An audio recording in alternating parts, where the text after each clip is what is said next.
అధ్యక్ష నమస్కారం. సంబంధిత మంత్రి సీతక్క గారు ఎన్ఆర్జీఎస్ పథకాన్ని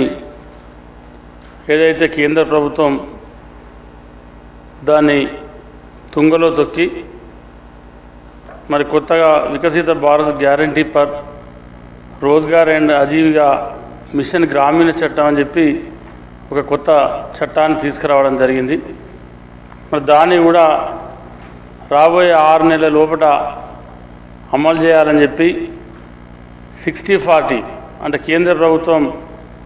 60% నిధులు, రాష్ట్ర ప్రభుత్వం 40% నిధులతోని ఈ పథకాన్ని చేపట్టాలని చెప్పి మరి కేంద్ర ప్రభుత్వం ఒక దుర్మార్గమైనటువంటి ఆలోచనతో